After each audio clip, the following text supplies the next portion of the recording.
Increase our faith, say the apostles to Jesus in today's lesson. You were probably saying the same thing at halftime during the Polity Bowl on Saturday.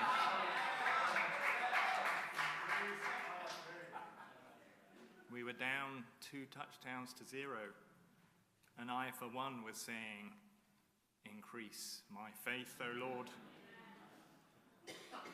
And it worked.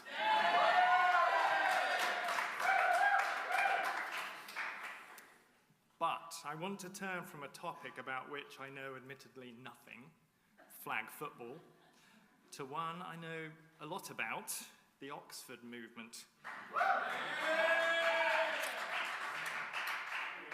To consider how we go about increasing our faith. They said it's by going to church. This was why the Oxford movement in England and America wanted to revive the practices of receiving the Eucharist each week and preaching good sermons. For it is by worshipping God, by learning what the Bible has to say about God's love for creation, for God's creatures, and by performing the rituals that the church ordains, that our faith will be increased. This is good news for us as churchgoers and for those of you preparing for ordained ministry.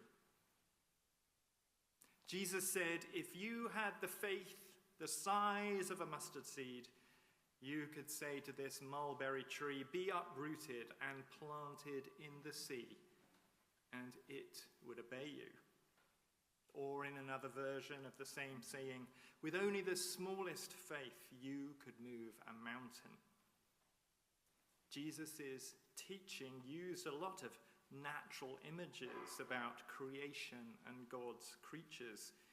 He described creation, the natural world we live in, as permeated by God's glory, as shot through with God's kingdom, if we could only trust that it was so.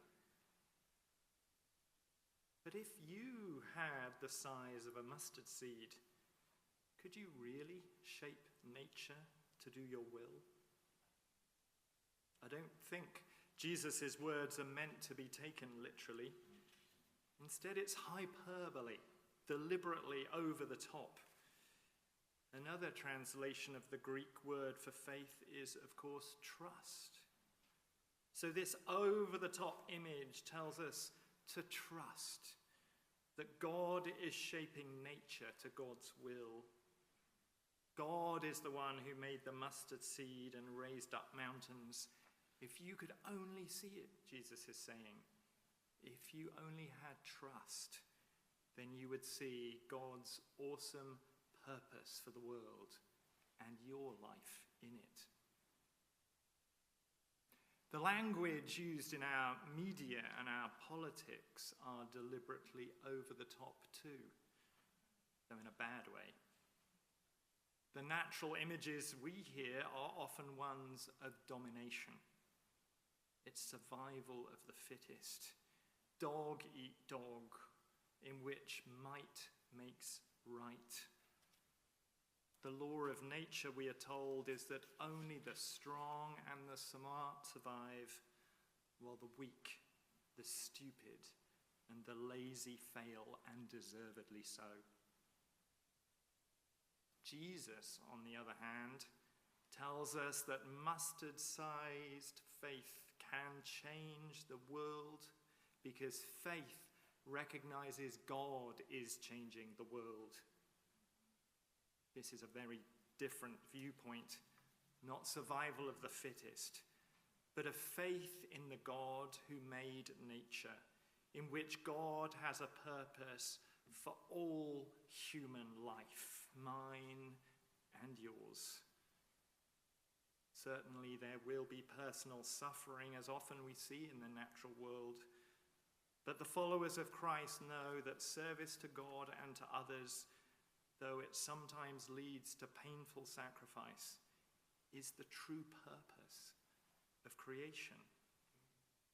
According to our prayer book, it is only in God's service that we find perfect freedom. Today I want to draw attention to one woman whose faith, like a mustard seed, moved the mountain of national opposition to society's caring for the poor. This woman was a politician, so is an example of the good that politicians can do. She was also an Episcopalian in the Oxford movement or Anglo-Catholic tradition. Her name was Frances Perkins. She was born in Boston in 1880 to Congregationalist parents. She learned from that church to care for the poor and needy, for the widow and orphan. But she was also brought up to believe that the reason people were poor and in need was because of their moral failings. But such a view of the world was being challenged at the turn of the 19th into the 20th century, even though we seem to be in danger of turning it back to the old way of looking at things.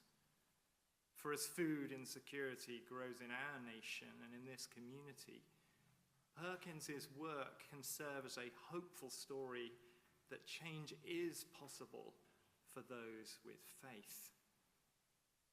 As a young woman, Frances Perkins moved into a settlement house in Chicago to work for social reform, living within immigrant and working class communities. And she saw firsthand the root causes of poverty, that they were systemic, not the result of individual moral failure. Just as importantly, at this stage in her life, she was confirmed in an Episcopal parish in the Anglo-Catholic tradition. The work she did was because of her faith. She saw the way to increase her faith was by worshipping weekly. And this remained the case when she turned to politics as the means through which to achieve social reform.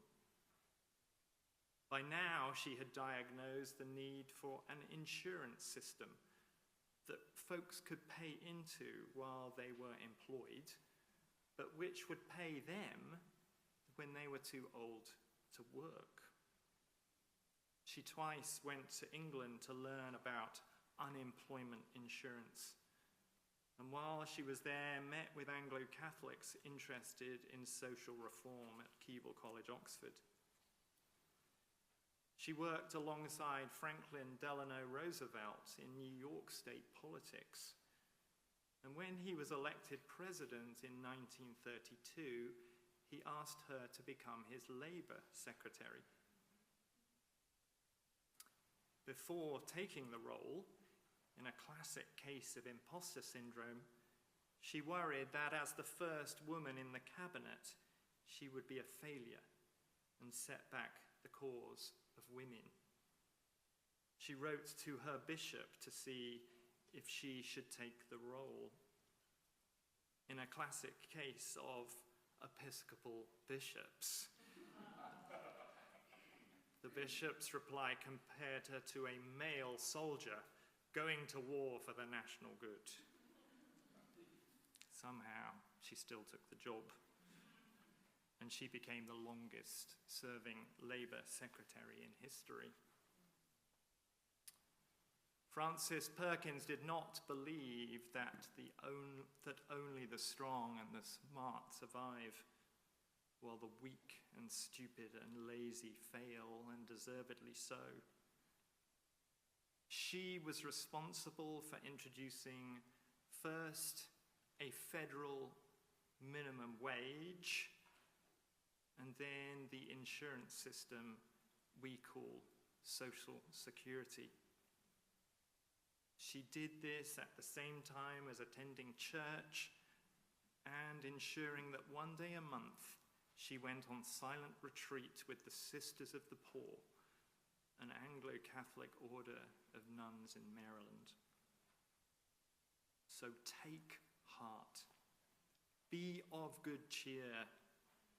Do not forget the invisible creation which is hidden away within the one that dominates the news cycle. Often the invisible creation of service and sacrifice, of putting money aside, of caring for the poor, is hidden like a mustard seed. But with faith like a mustard seed, we can see it transforming the world by building up others